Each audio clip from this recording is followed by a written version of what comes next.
Good Shabbos again, everyone.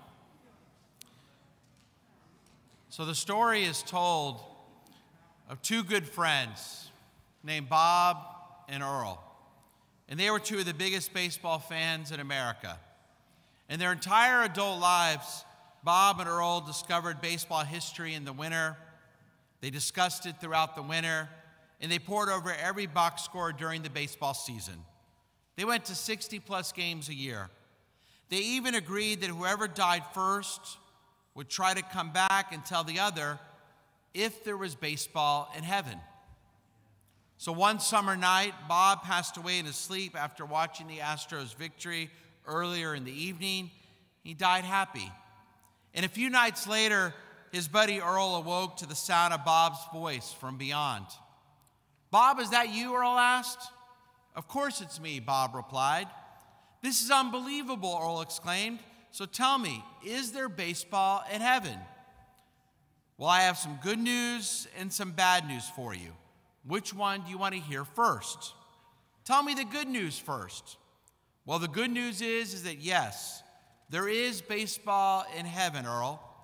"Oh, that's wonderful. So what could possibly be the bad news?" "You're pitching tomorrow night." Yes, who knows if that story is true or not. But I know there are many stories similar to this one. Because as a rabbi, if I had a list of some of the most common questions I receive, it would be, "Rabbi, does our tradition believe in a spirit world? And if so, can those individual spirits actually come back and interact with us in some way?" Now, people ask because I know we all wonder, what happens next when we leave this world? Do we have somewhere to go? And we also ask this question of rabbis and spiritual leaders because we want to be able to communicate with our loved ones when we leave this world. We read this morning about Abraham's great mourning after losing his beloved wife Sarah. And like Abraham, when we lose someone, we want to feel that they're still part of our lives. And it makes sense that over the years, countless members have told me, "Rabbi, I still find ways to communicate with my loved one. They can't always articulate it. They can't always explain it. But they assure me, 'Rabbi, I'm still speaking with my spouse, my siblings, my parents, my grandparents.'" And fortunately, it's normally in very positive ways. A reinforcement of a big decision, a helping hand in a time of trouble, even full conversations. Trust me, I've heard it all. And perhaps many of us have had experiences with spirits, with strange occurrences happening in the middle of the night that we can't always explain. Over the years, countless members have told me about strange occurrences, picture frames mysteriously turned upside down, lights flickering on and off, a presence felt in the middle of the night. And these members aren't alone.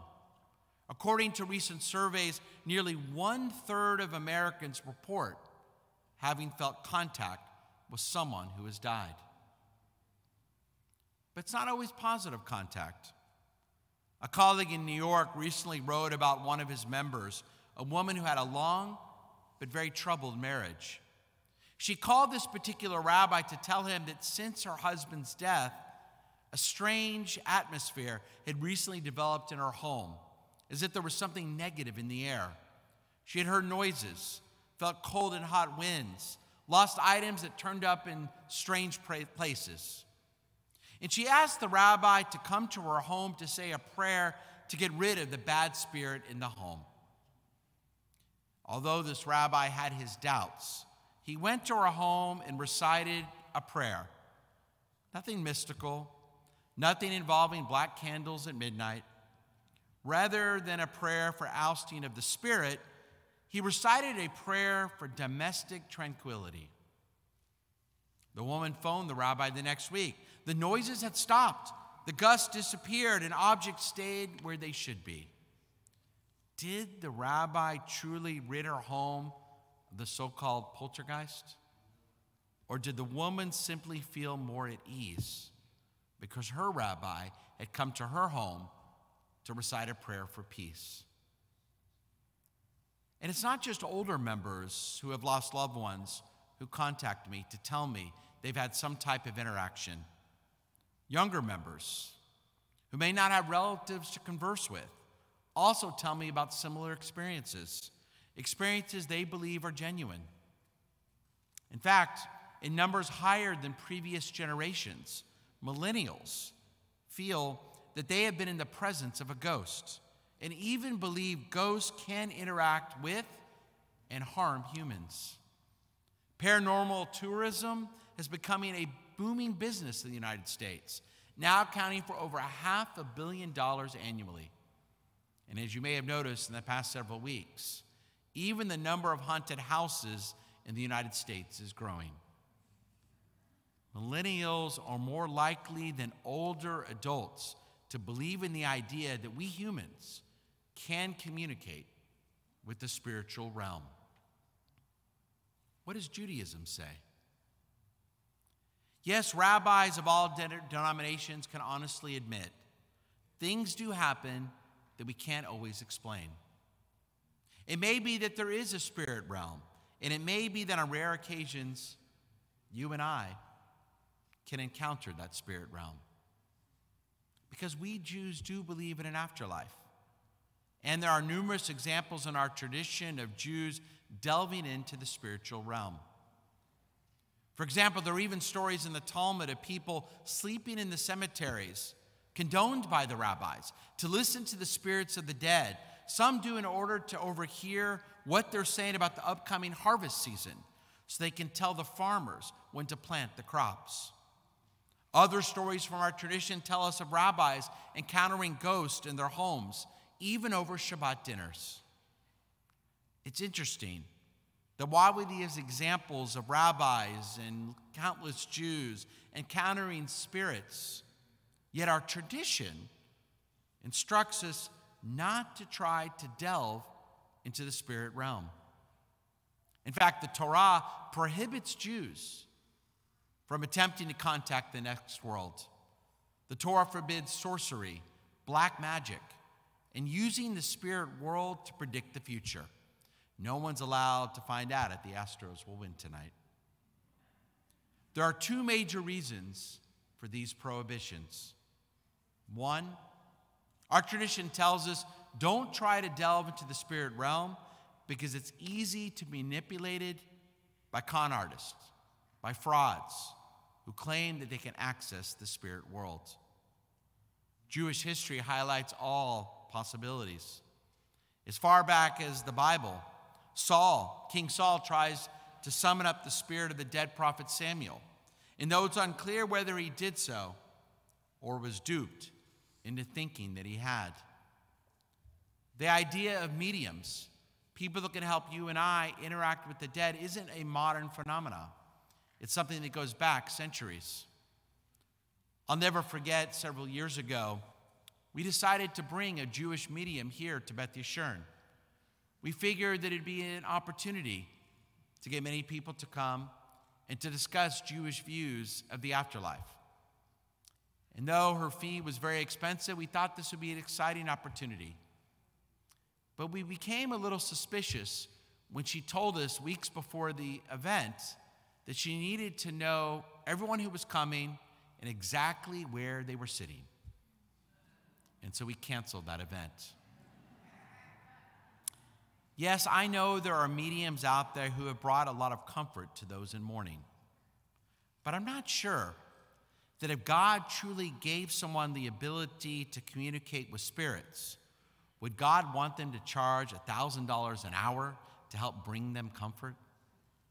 Would God want them to charge people any sum of money? The second reason for the prohibition of you and I trying to delve into the spirit realm, it's a simple but profoundly Jewish idea. Fixating on the spirit realm deflects you and I from everyday life in this world, a world that our tradition reminds us every day needs our full attention. There's too much to do, the rabbis tell us, to do here and now in this world, to be distracted by the possible, by the maybe. Our tradition often reminds us, as good as this world, as the world to come will be, this world can be just as good.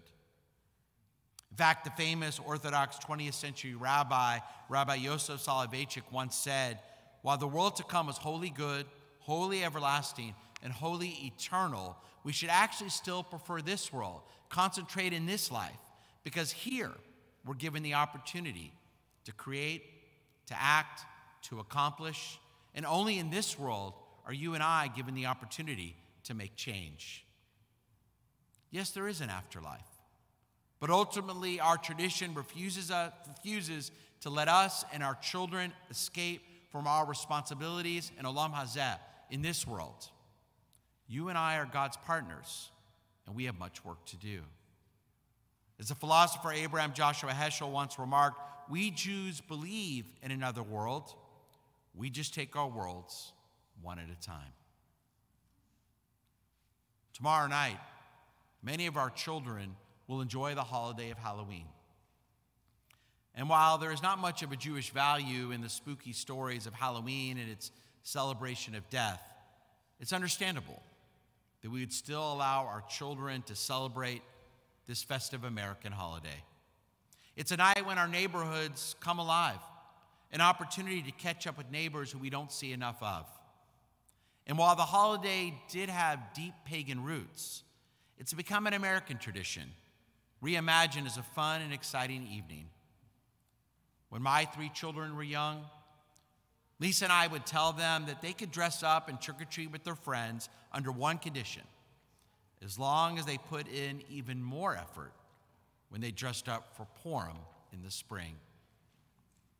So as a rabbi, I would say to our parents, go out and enjoy Halloween with your children, but consider also using the holiday as a teaching opportunity.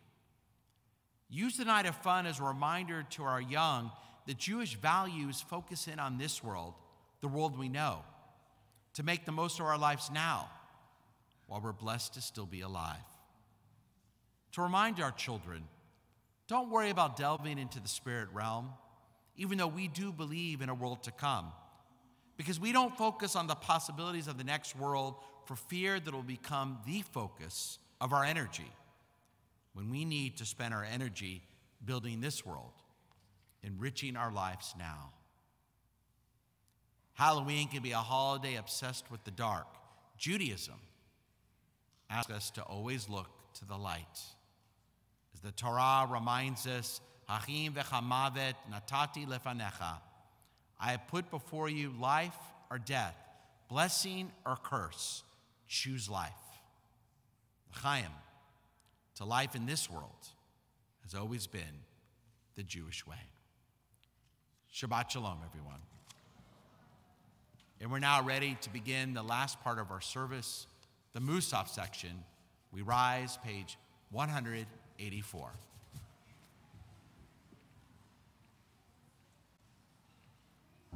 יגדל ויקדש שמי רבה, בעלמא דברי חירותי וימליך מלכותי.